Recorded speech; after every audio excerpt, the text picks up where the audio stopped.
Because Kathy and I, looking at that beaten up man over there, are asking the question, what would happen to us if we stopped? And the Samaritan is asking a different question. What would happen to him if we don't? And here comes, and Jerry, this is the part of your Bible study that really hit home for me a couple of weeks ago.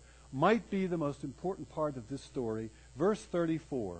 The Samaritan went to him, bound up his wounds, oil and wine, set him on his beast, brought him to an inn, took care of him, took out 2 denarii, told the innkeeper, whatever you do, whatever you pay, I'll pay it when I get back. I think Luke wants us to see the extravagant lengths to which that Samaritan went to help his enemy.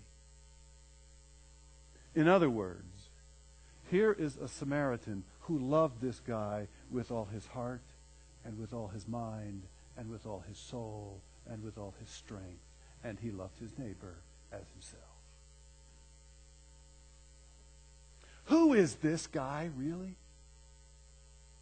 Who is the only person that you have ever known that loves you with that kind of depth? Give me a name. God.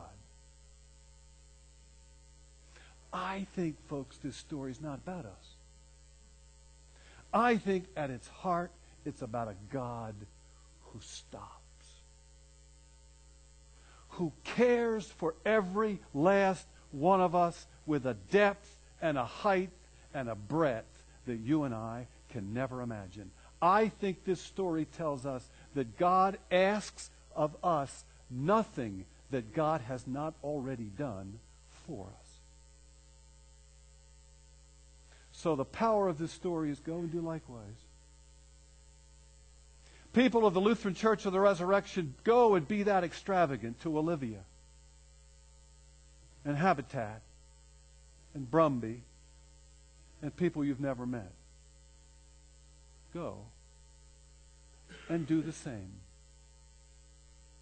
And then what Luke does, he connects this story with that story of Mary and Martha. You know who Martha was. Martha was the worker. She's the altar guild person, the fellowship person. She's the one who's not in church today because they're out in the kitchen cleaning up from the coffee hour. She's the one that waits after every church social to clean up the fellowship hall. She's the one that does all of the things that any church has to have done. She's the one who does it all. And then there's Martha. And then there's Mary. And what's Mary do? Mary sits and listens and pays attention to Jesus. Mary can't, those of you who are in fellowship, Mary can't help with the dinners because Mary's in a Bible study learning about Jesus. Mary is the one who is sitting at the foot of Jesus meditating about the grace of God. And which one of those two people is blessed? Mary. And here's where it breaks down if you don't see the two stories together. Because then those of you who are on the altar guild and the fellowship committee and all of those sorts of things get a bum rap. If you see the two stories together, the first one, the parable of the Good Samaritan, says, go and do. And the parable of Mary and Martha says, no, sit and listen. Which one is it? And Jesus says, that's right. It's not an either or. It's a both and.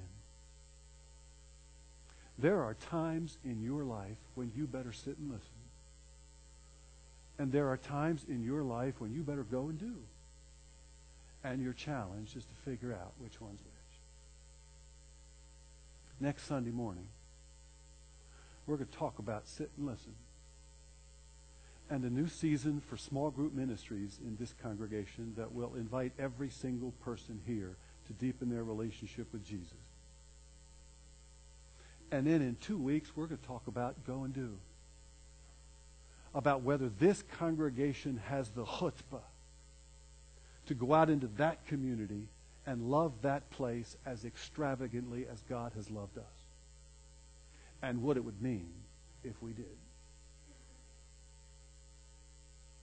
Go and do. Sit and listen. Your challenge and mine and this place's is to figure out which one's which.